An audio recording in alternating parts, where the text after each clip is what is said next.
So I think this is important to declare that I believe that marriage is one of the greatest sources of belonging, of joy. It is worthwhile. It is worth pursuing. I believe in marriage. I know where I stand. And I like the view from here. I'd rather believe in good things than be a realist. Hello and welcome back. If you like deep topics, here's a deep one for you today. I am only mildly concerned that this will come across correctly, the way that I hoped or anticipated. Part of me doesn't know if I'll be able to get the words out because honestly, I am trying to articulate thought processes that I had that were subconscious, that were like running as background scripts for so much of my life that I haven't really tried to put words to. And this is my first attempt on camera for an audience. So bear with me. The likelihood that this is going to come out well is kind of low. So hopefully you guys will be very forgiving because I need forgiveness right about now. So as you can see from the title of this video, it is Why I Believe in Marriage, which I know is a weird thing to say in today's social climate. When the divorce rates are outrageously high, when the statistics for cohabitation are also outrageously high, when there are so many children born out of wedlock, post-sexual revolution, many, many years into sexual revolution and feminism, and I know that there are a lot of reasons why people don't believe that marriage is a good idea. A lot of reasons why people blame marriage for social problems. And I am the one who's saying, I don't believe any of that. I believe that marriage is good, and I believe in it. Instead, I believe in the institution of marriage. I believe that it is the ultimate source of true happiness and connection. I believe that marriage is a source of fulfillment that nothing else can be. And I stand by it. I stand by the institution of marriage and believe in its ability to increase my own quality of life. So without further ado, let's go. Yep. I'm already feeling like that was a clunky introduction. Please, forgiveness. So let me start off by giving you a backstory, which you probably have gleaned from other videos where I've described the fact that I used to be a sexist or how some of my relationship with my father. I have a very sordid history when it comes to the idea of marriage. So I'm the youngest of 3 children between my mom and dad. I have 2 older brothers whom I love dearly, and I was the only girl. And about the time that I was 4 years old, I remember vaguely having moments where I could tell that there was some friction between my mom and my dad. Stuff that I could never fully articulate or understand because I was 4 years old. But things started to feel a little bit uncertain. And by the time that I was 9, I remember the beginning of that year, it just being a lot more rocky between my parents. And they did get divorced. My mom insisted that my dad sit us down and explain why he was leaving, which good on her for doing. And he told us that he was no longer in love with my mom, that he wanted to make a new family. And I felt immediately betrayed because I thought, why are you marrying another woman just to leave her behind too? Like that was my first thought. And it has left a very distinct impression on my soul about how things that you banked on could certainly unravel. Because keep in mind, my faith in the Church of Jesus Christ of Latter-day Saints, we don't believe in till death do you part. We believe that marriage, when it is ratified by God under his authority, sanctified by the Holy Ghost, it can be permanent and last beyond death. So that's what I believed my parents had. That's what they had committed to when they got married, was an eternal marriage, not just one for this life only. So to be 9 years old, to have this belief system to lean upon, and then to have my parents split was just, it was incomprehensible to me. I got to witness at a very young age something that was supposed to be eternal unravel. And there's no way you can experience that without it leaving a huge mark upon your soul.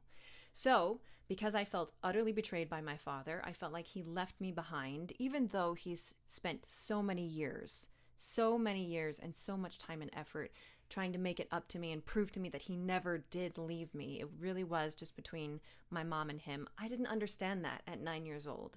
I just felt like I was left, I was rejected, I would never be wanted again. And then as I grew older and saw how wonderful my mom was, I just was stunned anew every time that I found something out about her that was like sincerely really cool and really, really great. And I thought, this fabulous woman who had found the right man for her still ended up being rejected and left behind. So it fused in my soul, my mind and my heart that there is no such thing as permanence. There is no such thing as love that lasts. All love is fleeting and will die with time. So, of course, if you have that kind of attitude, your opinion on marriage is going to be, it's the poops. There's no way that any kind of marriage for me or for anyone else is going to last. And that used to be my famous byline once I got into college, because I still had this attitude. And I had friends that started to get married pretty young. And I'd be like, ooh, how long is this going to last? That was always my first thought and impression. I got really good at not telling people that, because that's just rude. You don't say that at a wedding. That's just so rude. But that was always the first thing that I thought. And I liked the idea of marriage as I grew up. I certainly liked the romance and the fantasy, and it sounded nice. But the moment it seemed real in any way, I was out of there. So my parents split up when I was 9 years old. My dad got remarried 2 months later after the divorce was finalized. Then he had a couple more kids. That relationship got rocky. She left him, and he got remarried a third time. My mom got remarried. It took about, I want to say 4 or 5 years later. She found a man that, through our church network, who lived in Tennessee, and they fell in love, and they got married. I mean, they fell in love long distance. That's like really impressive now that I think about it. But they got married, and I ended up moving to Tennessee with her too, so as a teenager. And while I really appreciate their relationship for the fact that they were both ultra committed, like I learned what commitment looks like from them, I also saw how difficult relationships could be when your communication is not on par, when you're coming into a relationship with some scar tissue from previous relationships, and when you're coming into it with 2 teenage girls that you're trying to blend together in a single family. It was rough. So this also left an additional bad taste in my mouth. My parents' relationships, for my dad, his relationships never lasted. For my mom, hers did, but it wasn't one that I thought I would want because of how difficult it was. I was a teenager back then, and I know I didn't understand what real love looked like. You know, I was getting a really good education on how to work hard in a relationship, but I didn't get to see a whole lot of joy. And for good reason. There's a lot of joy that happens behind closed doors that you just don't get to see. So, seeing those relationships up close, I went off to college and went like clear across the country, and I went to a church school. So something else that's important to note is that in our faith, we believe in waiting until marriage, that sex is reserved exclusively for a marriage relationship. And I believed that. Even though I didn't believe in marriage, I had had plenty of interactions with the Holy Ghost that had let me know, like, this is a wise thing. This is what God wants of his children, is to be chaste until marriage. So I'm at this church school, and I'm surrounded by a whole bunch of people, and it's really easy for me to become skeptical about why people are getting married. Like I saw some girls who were my age, 18, 19, 20, 21, getting married, and I couldn't help but think, like, are you just marrying this guy because you want to have sex? I'm like, do you really love him? Is this a hormone marriage? That's kind of a phrase that we would say in our apartment complex. It's like, oh, their hormones got the best of them. So it made it harder for me to actually believe in real love in marriage, to believe in connection, in bonding, all of the above. And especially when guys would try to date me, bless their hearts. They had no idea that I was this skeptical. I had no idea that I was this skeptical. There was a background script written on my heart when I was 9 years old that marriage fails. So why would I want it? And that bled into every interaction with a guy that I was attracted to. In fact, instead of running towards somebody that I was attracted to, instead of trying to build a relationship, I would run away because I had internalized that love is danger. Marriage doesn't last. They're going to either leave you now or later, so I might as well just jump the gun and leave them now. You know? And it's crazy to even realize that that's how I was operating, but I was operating without even knowing I was operating like that. It would come out in panic. It would come out in anxiety. It would come out in aversions. And I had no idea why. And I also didn't realize that I was so weird until I served my mission. So I went on my mission when I was 21 years old to Tucson, Arizona. Whoop, whoop. And I learned there, being surrounded by so many men, that like, oh, I have a problem. I have a lot of issues when it comes to men, to relationships, to marriage, to any kind of interaction with men. I got issues. And of course, if you have problems with the opposite sex, then you have problems with marriage. So this might be a good moment we pause in our storytelling to describe to you, when I say the word marriage, what do I mean? Because I've heard a lot of people say that they think that marriage was a man-made, societal crafted idea, and they will attribute a lot of social ills to monogamy, to marriage specifically. And they'll even say stuff like, oh, I believe in romance. Romance is wonderful.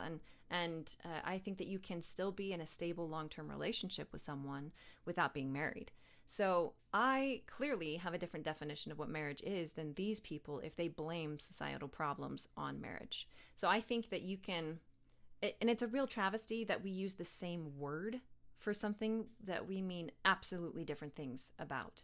So when I say the word marriage, I mean the one that was God ordained, the one that has to have God in that relationship, the one that does not need any kind of government relationship or government regulation in it. I'm not talking about tax breaks. I am not talking about social accountability or the people that shotgun weddings because they slept with someone and got pregnant and then they got to get married. That's not what I see. I do not believe in till death do you part.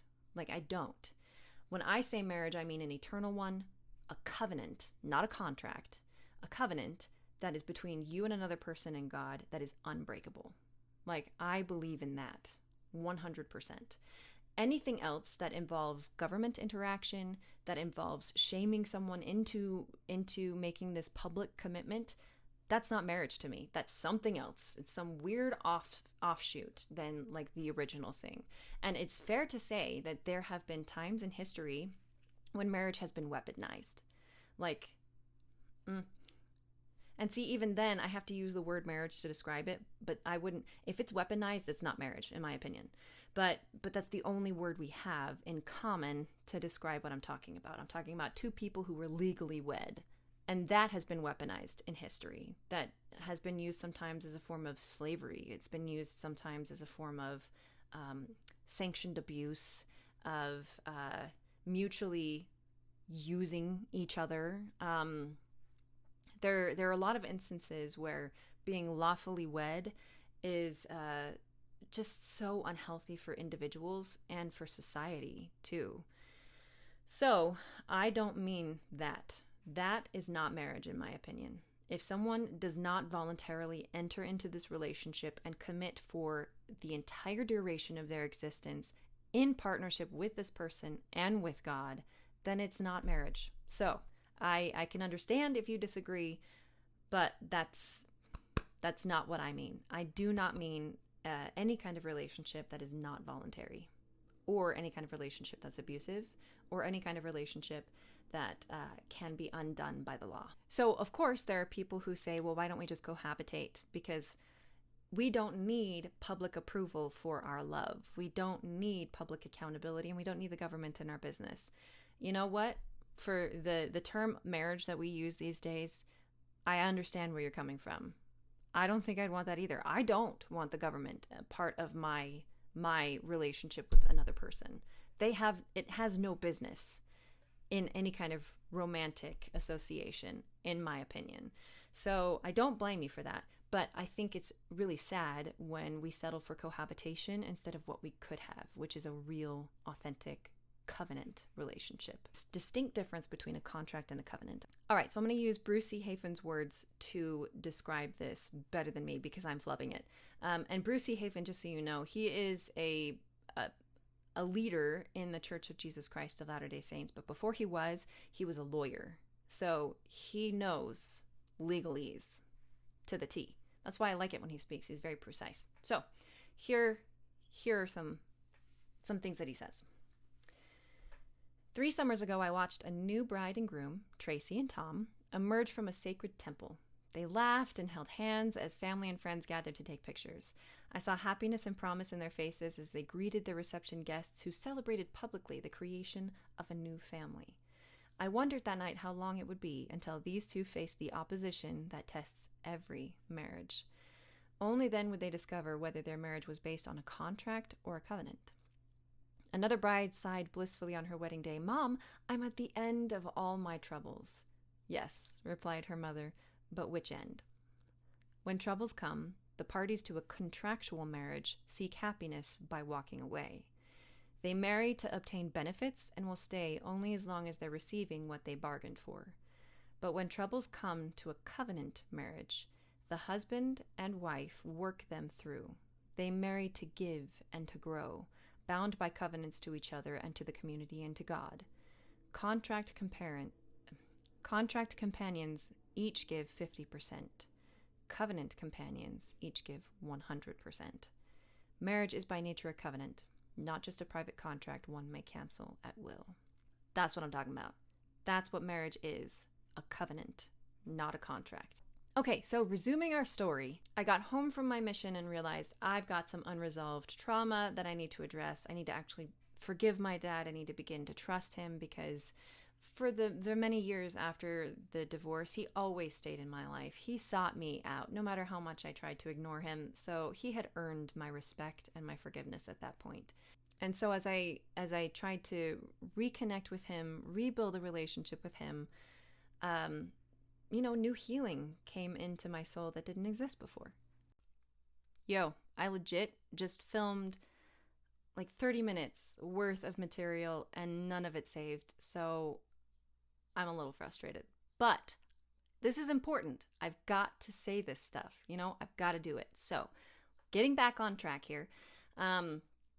I can't entirely remember. I left off talking about how my relationship with my dad started to heal, and that cascaded into so many other things in my life, right? Once I started to feel what it was like to have joy in a family, I realized, oh man, maybe family is kind of nice. Maybe I might want a family of my own, Maybe.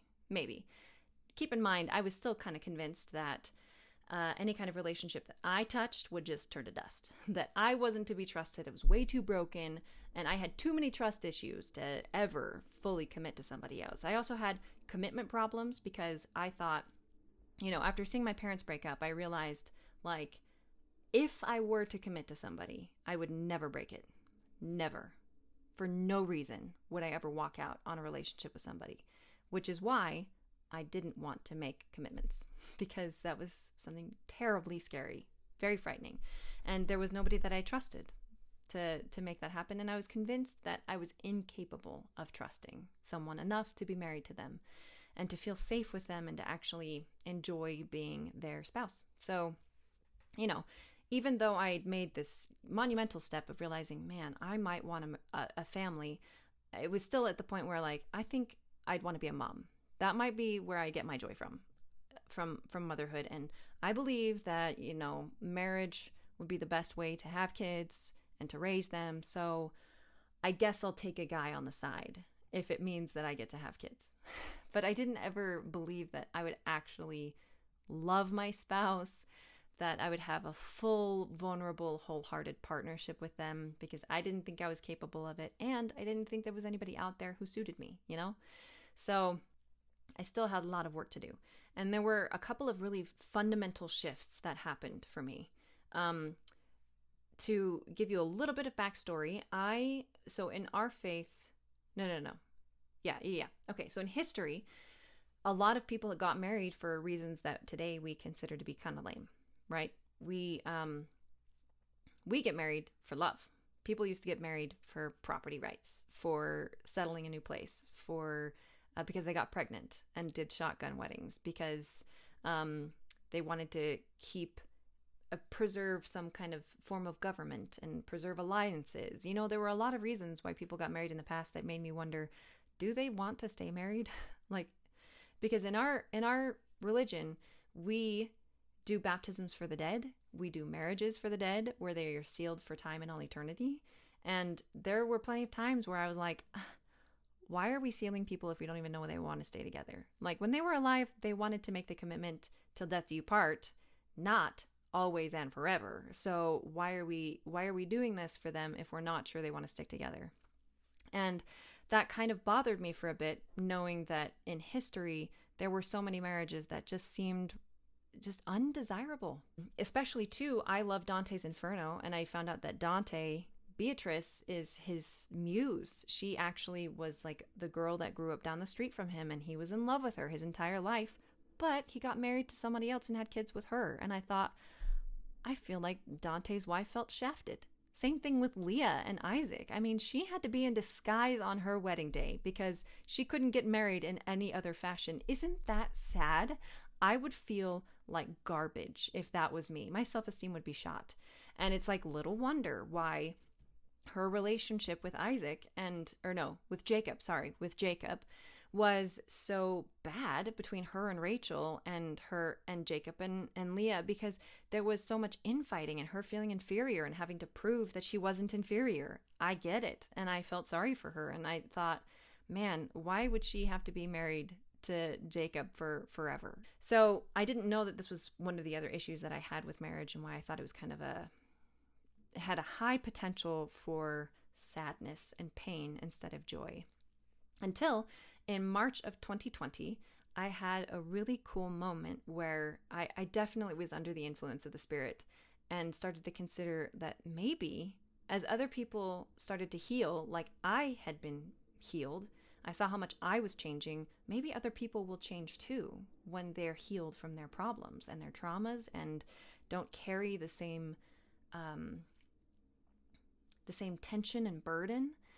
And maybe after they have been healed and redeemed by Jesus, all of these arranged marriages will actually love each other, you know? So I have my journal entry. I wanted to read it for you really quick, okay? Okay, so this is in March of 2020. Something good came out of that year, at least. Okay, here we go. I had this cool thought. You know how so many people historically were in arranged marriages or married for survival? And how we're the oddball generation that marry for love and try to find fulfillment in each other. I was thinking how the millennium is going to pan out, and if those marriages and the sealings we're doing now are going to be rearranged in any way in the next life, so that people aren't stuck with someone they don't love. So I was thinking about that when it occurred to me that maybe, just maybe, God still somehow put the right people together despite all of this. Maybe arranged marriages throughout history really were among the best options for those people, but they just won't realize it until they can really see each other as resurrected, glorious beings. Maybe people who were best suited to each other really were born in the same villages so that they could end up together. Maybe Dante's actual wife is really his true love and not Beatrice, but it just takes the purification of death and saving ordinances and Christ's ability to heal us for him to see it. Think of the wives who felt passed over, the Leahs compared to Rachel's, and imagine them healed, knowing with a sure conviction their beauty and worth, and their husbands eager to restore any slights of preference they betrayed with reverence to them. Picture the Samsons bewitched by the Delilahs and betrayed by them, instead of being embittered, filled with compassion, realizing the difficulties she was placed in, and willing to not only forgive her, but seek for her forgiveness for not loving her well enough to help her out of her toxic behaviors. And think of the Delilahs, deepened by the remorse and restored to innocence by Christ's heavenly association and utter goodwill towards her. I want that world. I want the heavenly kingdom. I want the broken families, like broken bones, mended and stronger for having broken. that was really cool to realize, like, I don't know how, but I believe that God has the ability to make any relationship good. Any relationship good. And we really don't know what we're like until we are restored back to our innocence. When we're forgiven, when we're healed, things might change, you know?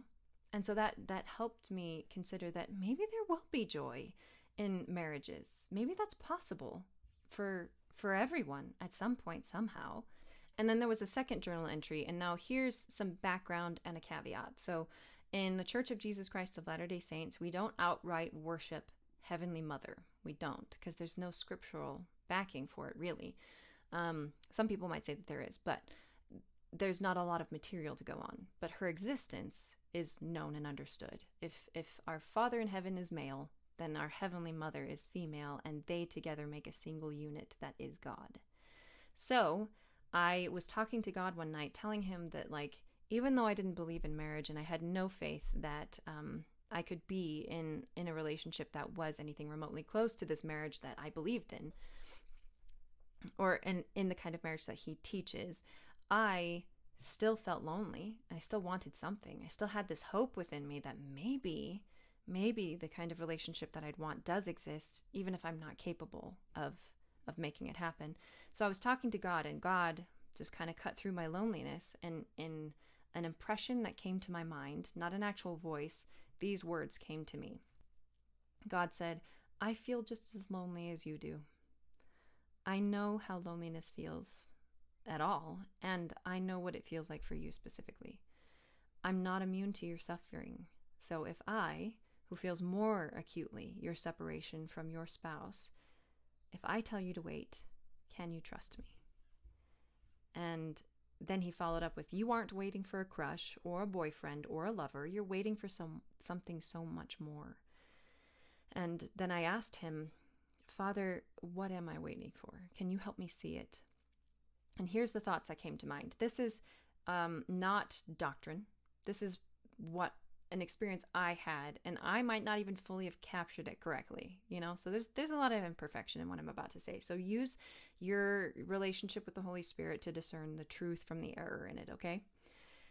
This is what I felt him say when I asked him to help me see what a relationship that he's looking for me looks like. He used Heavenly Mother and his relationship as an example. He said, "We create worlds together. We talk to each child together.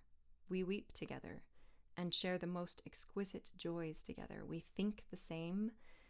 We both decided to let Jesus die together. We're together with you now. We know you, and we want to love you, hold you, and help you grow up and change.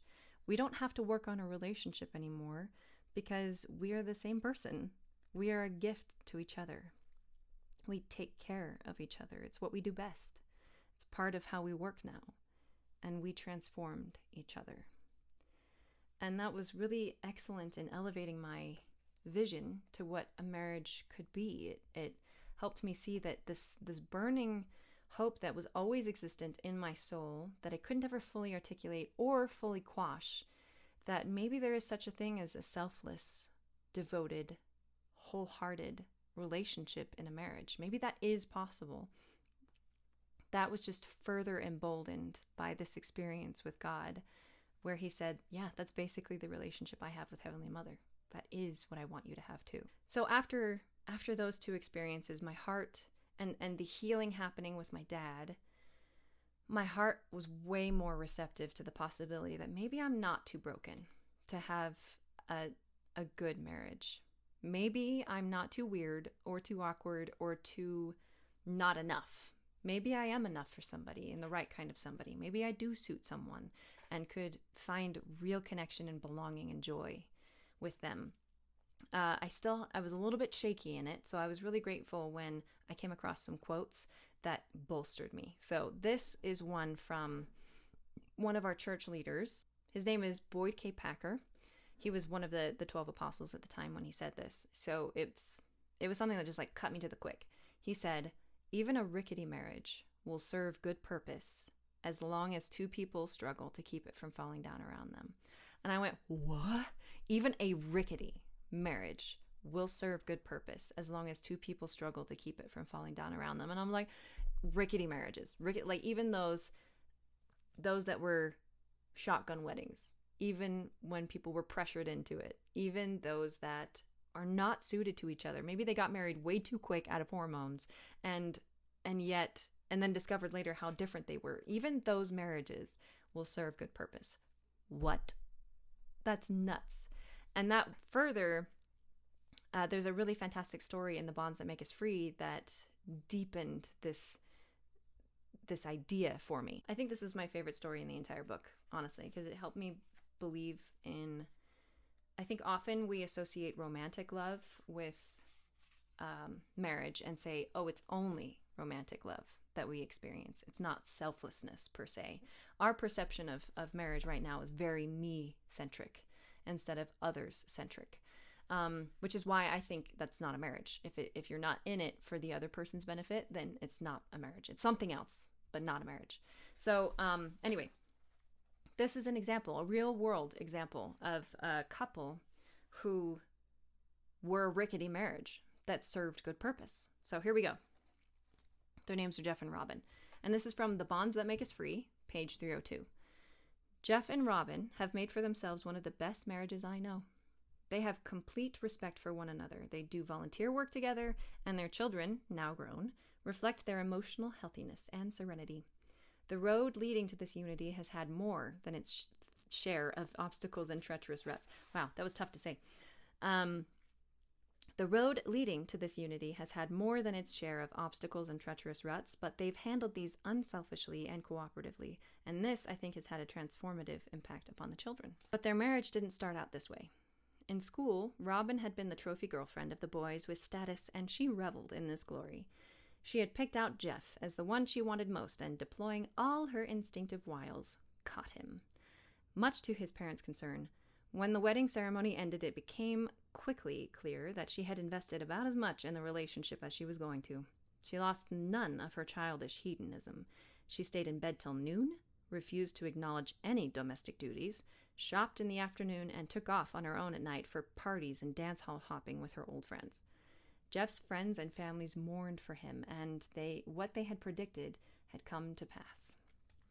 But Jeff didn't mourn for himself. Not once did he complain.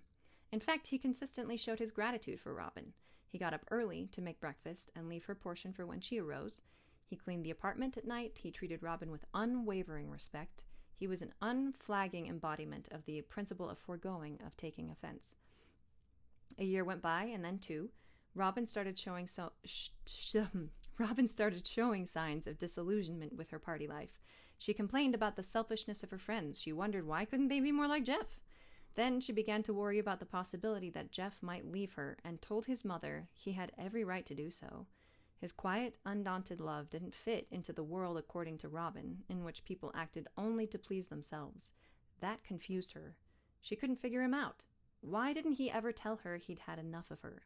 For a while, her worry became so great that she seemed almost depressed. Then one day, she announced that she wanted to accept Jeff's parents' invitation to Sunday dinners, which she had almost always refused, and a little later, she started visiting his mother, asking her questions about their family and about homemaking. In time, she told Jeff she wanted to become a mother and do it the right way, and she did. And there's some commentary about this story. It says, Jeff's story teaches us about one of the precious fruits of true friendship, whether in marriage or out. Sorry. He came into Robin's life so considerately that he invited her into a relationship in which she was able, after a good deal of resistance, to become considerate herself. Love is a power greater than any other. Isn't that phenomenal? Because I used to see really healthy relationships in some of my peers in college, and I used to still be like, oh, I don't think it's going to last, instead of accepting the goodness that was in there. And when I read that story, it just clicked for me of like, oh, there are some marriages that are going to stick around. And then after reading the quote of like, a rickety marriage will serve good purpose, I was like, oh my gosh, like not only can a marriage that began out of selfishness be transformed, it can be transformed into something so selfless and so good. And That's what a covenant relationship looked like. Jeff didn't come into it like a contract. He came into it like a covenant. He gave 100% and never took offense. He was just a well-springing full of forgiveness. And even though it doesn't say it in the story, it brings me to like my last point, big point. What distinguishes marriages that last and marriages that don't are if God's involved. And I know that's no guarantee. My parents are the perfect example. When they met, they were really well suited to each other, and they got married with the intention of staying together for forever. And they made a covenant with God, and even that broke apart, right? So I know it's not a guarantee. But the only way for a marriage to last is if God is involved. Like, you're not going to find relationships that last if God isn't involved. And I know that's a bold thing to say, but I'm not dissuadable on that subject. You have to have God, and here's why. We, especially in this day and age, we look at a spouse as somebody who's going to fulfill all of our needs, and that is simply not possible. And even when you have a good social network around you and you get your needs met by a whole bunch of other people, you still cannot get every need met unless you have God. God is an unending source of forgiveness. He is the only one who says, no matter what, I'm not going anywhere. And we don't know what sacrifice and love looks like unless we are recipients of it. And he's the only one who can give it. I mean, he gave Jesus Christ to stand in each one of our places and take the justified punishment we each deserved. And Jesus took it so that he could give us mercy instead. And God planned that. God, no matter if you break promises, no matter if you get into a marriage and are the one that walks away, or if someone walks away from you, God's the one who can say, you know what? Other people might leave, but I won't leave. Other people might not love you well, but I will love you well. Other people might not understand you, might not be patient with you, might not forgive you, but I always will.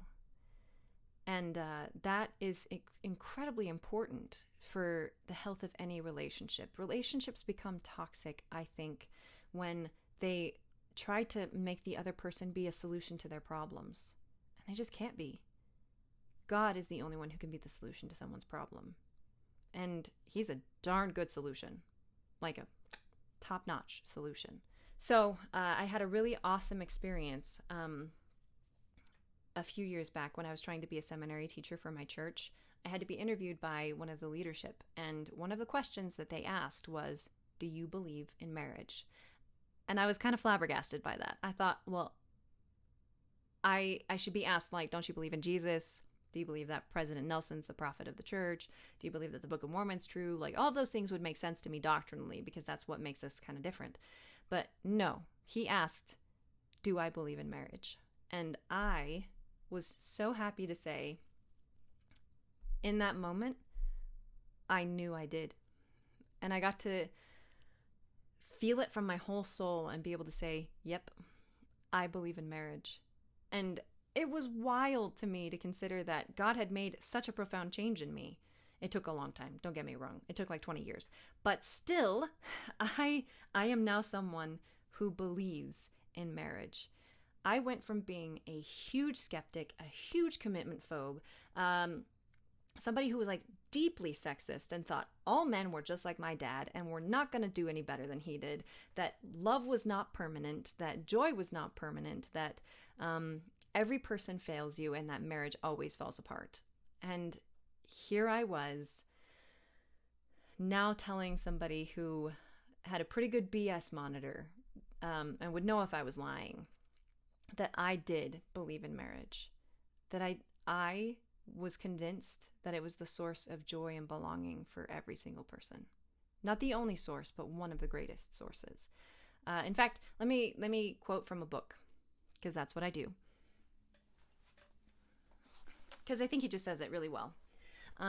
This is from the book How to Avoid Falling in Love with a Jerk. Highly recommend. 10 out of 10. This is chapter 12, and the section is called The Heart of Commitment. It's on page 264. It says, Commitment is a persevering, unwavering devotion that even death itself cannot sway, a loyal determination to fulfill what one has promised, an ever-present we-ness that sustains a union through the years. Commitment is both the pledge and the proof of true love. I believe that the heart of commitment is an abiding spirit of belonging to each other. It is the feeling that no matter where you are at home with this partner. I think that's what we all long for, but struggle to believe exists. And this is not me casting judgment, because I struggled for a darn long time. And it wasn't entirely unjustifiably so either, because I saw a lot of hardship in marriages. I witnessed it. I know it exists. So what God had to do was teach me that joy existed in marriages too. And it was really cool having small experiences along the way where when I tell you I'm a skeptical person, I really am. Like, if I did not have a conviction that the Book of Mormon was the Word of God, or have had the experiences with God that I've had, I would fully understand that if I can't feel it or see it or touch it, it doesn't exist. You know, I would be that kind of person. I was treating love like that. In fact, I was like, oh, I can't see it. It doesn't exist. So I know I have the propensity. So it was really cool that God did stuff like he put some men into my life, a few of them back to back to back, that were like stepping stones for me to realize like, oh, I have feelings for this guy. And then I'd be like, oh, that's kind of weird that I like being around him and I'm not afraid of him and maybe I feel kind of safe with him. Noted. And then the next one would come along, same kind of thing, but better. And my feelings would deepen. And then the next and the next. And then I got to a point where there was a guy who I would say is probably like in 6-point font, not like 12-point font, not in bold, but that I could say I loved him. And like the moment I realized I loved him, I realized love exists. I am the proof. Isn't that crazy? I had to experience it in order to know it was real. I had to experience what it was like to look at someone and think that he was breathtaking. And in order for me to believe that maybe I could be breathtaking to somebody else. I mean, God is so brilliant. And I mean, things did not work out with that gentleman, and that's perfectly okay because I realize now that's not why he was put into my life, but he was put into my life to help me believe that I could love and believe that other people could love me. So I think this is important to declare that I believe that marriage is one of the greatest sources of belonging, of joy. It is worthwhile. It is worth pursuing. I believe in marriage, especially now with all of the differences between the sexes that are going on. You've got some hardcore feminists out there, or some soft feminists out there, or some no feminists out there, but maybe all struggle to want to have a long-term relationship. And then you might have some guys out there that have just become so embittered towards women because of how they've been mistreated, or because of their family lives, or because of some other traumas out there. And it can make there is a wide scale declaration from society right now that says commitment and marriage and love don't exist. So I wanted to say, I believe they exist. I believe that there's nothing more romantic than declaring before other people so that they can hold you accountable, and before God so that he can hold you accountable, that you are not going anywhere for someone else, that you will be someone else's spouse. You will wake up every single day with them, that you will be a flawed, messy person and try and work things out with another flawed, messy person. And that you can both say, I'm not going anywhere, and I will love you. I will actively choose to love you. When I find you annoying, when I'm tired, when I'm distressed, I will practice turning towards you and giving you what you need instead. And then they will do the same thing back to you. And the cool thing is, you both get your needs met by the other person and by God. I mean, is there anything better? I submit there is not. Especially being able to build a life with this person and to make joint decisions. And I mean, it's so cool to say, look, my life right now is pretty good just by myself, but I'd rather have you in it than be by myself. And I'd rather not be totally in control and to have your problems in my life than not have you. Like,